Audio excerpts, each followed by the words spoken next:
আমাদের আমল এবং আখলাক একটু লক্ষ্য করা উচিত যে এই রমজান পেয়ে আমাদের মধ্যে কোনো পরিবর্তনের চিহ্ন কি ফুটে উঠেছে, কোনো কিছু করতে কি পারলাম, নাকি আমাদের অবস্থা ওই গাফেলিনদের মতোই থেকে গেছে। যদি আপনি চিন্তা করে দেখেন, আর প্রচলিত আমাদের সমাজে যে হাদিসটাকে পেশ করা হয়, যদিও সেই হাদিসটা সহি না, যদি সহি হতো তাহলে কি হতো? কোনটা? রাসূলুল্লাহ সাল্লাল্লাহু আলাইহি ওয়াসাল্লাম থেকে বর্ণনা করা হয়ে থাকে যে ওহুয়া শাহরুন আউয়ালুহু রাহমাতুন ওয়া আওসাতুহু মাগফিরাতুন ওয়া আখিরুহু ইতকুম মিনান নার। এই বর্ণনাটা যদি সহি হতো তাহলে আমাদের কি অবস্থা হতো? এই বর্ণনাটা আছে ইবনে খুজাইমাতে 1887 এবং শুআবুল ঈমান ইমাম বাইহাকি তিনি 3336 এনেছেন, কিন্তু অত্যন্ত দুর্বল। এই বর্ণনাটা হচ্ছে দুর্বল, কিন্তু যদি সঠিক হতো তাহলে কি হতো?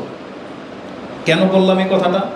যে প্রথম 10 দিন যদি আল্লাহ ঠিকই এইভাবে প্রথম 10 দিনকে যদি রহমতের জন্য খাস করে নিতেন, মাঝখানের 10 দিনকে যদি আল্লাহ ক্ষমার জন্যে গ্রহণ করে নিতেন, তাহলে প্রথম 10 দিন তো আমাদের নাই, চলে গেছে।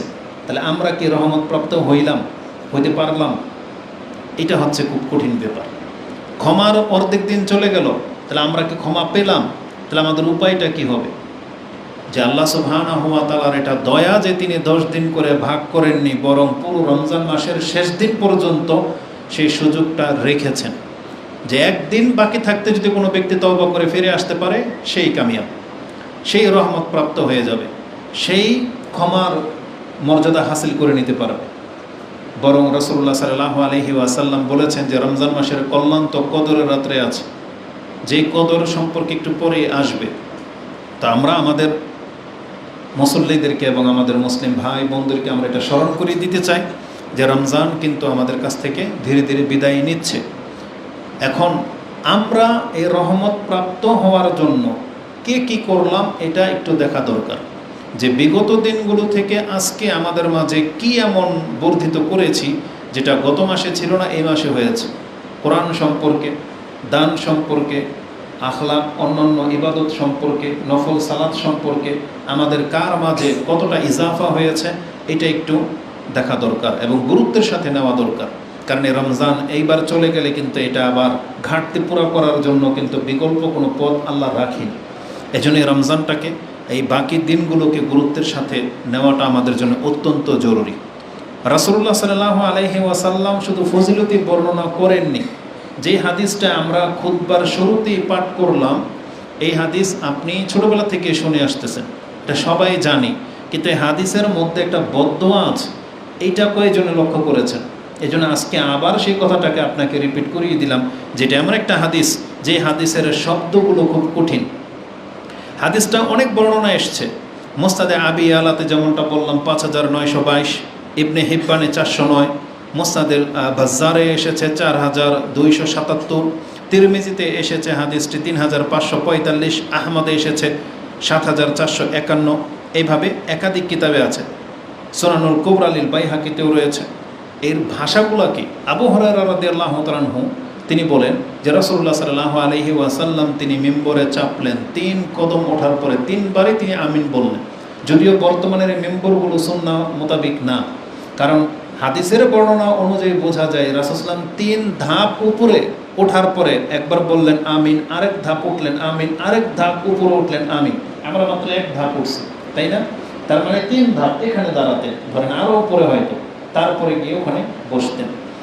তো 3 ধাপ উপরে গিয়ে আমিন আমিন আমিন যখন বললেন, 3টা এমন মারাত্মক ইস্যুর ক্ষেত্রে তিনি বদদোয়া করেছেন যে মান আদরাকা আবাওয়াই ফালাম ইউগফার লাহু, যেই ব্যক্তি তার পিতামাতাকে জীবদ্দশায় পেল কিন্তু নিজেকে ক্ষমা করাইতে পারলো না বা তার মাধ্যমে জান্নাতের দরজা খোলাইতে পারলো না, এই ব্যক্তি জাহান্নামে যাবে। ফাদাখালান নার বলা হয়েছে। আরেকটা বর্ষে আর গাবা রাজুলিন, আরেকটা বর্ণনা আসছে যে বাউদা আবা আদা, এই শব্দগুলো আসছে, মানে সে আল্লাহর রহম থেকে, ক্ষমা থেকে দূরে থাকুক, বঞ্চিত হবে ওই ব্যক্তি, তার নাক ধুলোয় দূষরিত হোক, এমনকি তাকে জাহান্নাম পর্যন্ত বলা হয়েছে, জাহান্নামী যেই ব্যক্তি পিতামাতাকে পেল কিন্তু নিজেকে ক্ষমা করাইতে পারল না।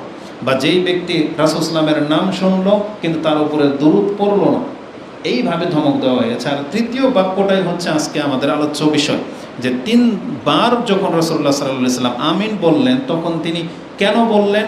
এই ক্ষেত্রে তিনি বলেছেন যে জিবরিল আলাইহিস সালাম আমার কাছে এসে আমাকে এই সংবাদ দিলেন, মান আদরাকা শাহরা রমাদান, যেই ব্যক্তি রমজান মাস পেল, ফালাম ইউগফার লাহু, কিন্তু তাকে ক্ষমা করা হলো না।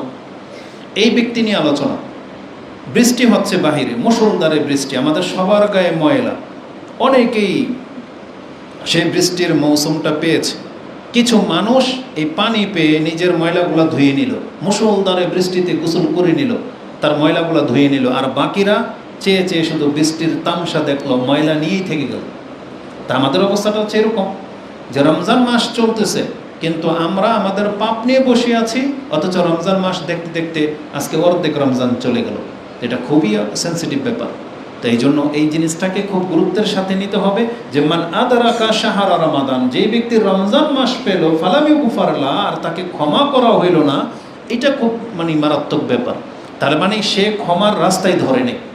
অথচ আল্লাহ সুবহানাহু ওয়া তাআলা কি বলেছেন? ওয়াসারিউ ইলা মাগফিরাতিম মির রাব্বিকুম, তোমার রবের ক্ষমা যেই দিকে আছে সেই রাস্তাটাকে তুমি অবলম্বন করো, মানে দ্রুত, মানে ওইটাকে পাওয়ার জন্য তুমি দৌড় দাও।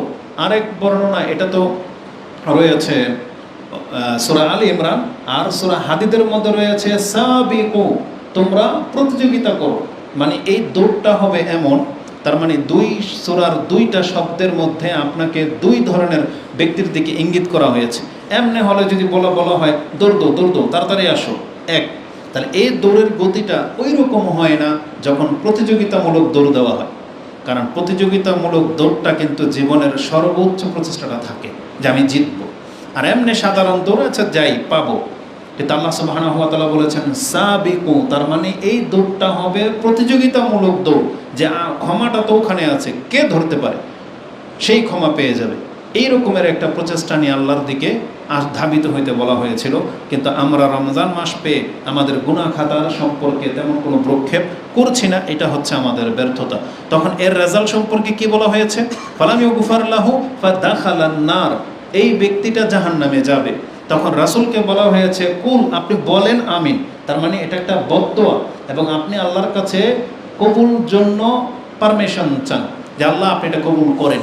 তার মানে এটা এমন একটা দোয়া যিনি আকাশের শ্রেষ্ঠ, সমস্ত মালাইকাদের সর্দার জিবরিল আলাইহিস সালাম, আর যিনি হচ্ছেন সৃষ্টির শ্রেষ্ঠ, 2 জন শ্রেষ্ঠ ব্যক্তি আল্লাহর কাছে দোয়া করতেছে ওই ব্যক্তি সম্পর্কে, যেই ব্যক্তি রমজান মাস পাবে কিন্তু গুনাহ খাতা মাফ করাবে না, এই ব্যক্তি জাহান্নামে যাবে। আল্লাহর কাছে বলতেছে আল্লাহ আপনি কবুল করেন। বিষয়টা কত বড় মারাত্মক ব্যাপার। এই জন্য শুধু ফজিলত দেখলে চলবে না, যদি আমরা গাফেল থাকি তাহলে আমাদের কিন্তু এই বদদোয়ার হুকুমে আমরা পড়ে যাচ্ছি। এই একটা হাদিসকে কত ভাষায় আনা হয়েছে, আরেক বর্ণনায় আসছে ফা আবাদাহুল্লাহ, আল্লাহ তাকে বঞ্চিত করুক। আরেকটা শব্দ হচ্ছে বাউদা মান আদরাকা শাহরা রমাদান, সেই ব্যক্তি লাঞ্ছিত হোক, দুর্বিত হোক। আরেকটা শব্দ হচ্ছে ওয়ারাগিমা আনফুরাজুলিন, এই ব্যক্তির নাক ধুলোয় দূষরিত হোক। নাক কাটা যায় কার? যেই ব্যক্তি সবচেয়ে বড় নির্লজ্জকর কাজ করে, তারই নাক কাটা যায়। অনেক পাপ আছে, পাপ করলে নাক কাটা যায় না, এটা ফিল হয় না, কিন্তু এমন কিছু পাপ আছে ধরা পড়লে তখন সে আর লজ্জায় মুখ দেখাইতে পারে না। এটাকে বলা হয় রাগিমা আনফুরাজুলিন, ওই ব্যক্তির নাক ধুলোয় দূষরিত হোক, নাকে খড় দেওয়া যেটা বলে।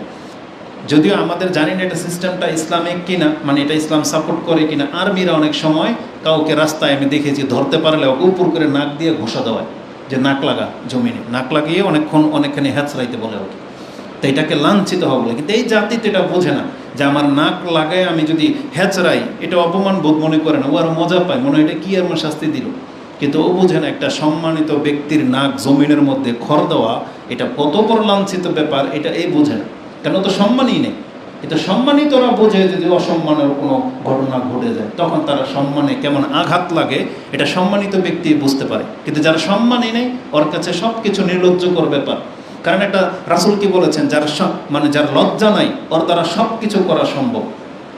যার লজ্জা নাই এই ব্যক্তি রমজান মাস কি আর গায়ের রমজান কি হোটেল খুলে বসে আছে, ও সিগারেট খাচ্ছে, ও যা খুশি তা করতেছে, বসে বসে নেট চালাচ্ছে, যা খুশি তা দেখতেছে, কারণ তো লজ্জা নাই। কিন্তু একটা সম্মানিত ব্যক্তিটা কোনোদিন করতে পারবে না। তো এই শব্দগুলো এসেছে কার জন্যে?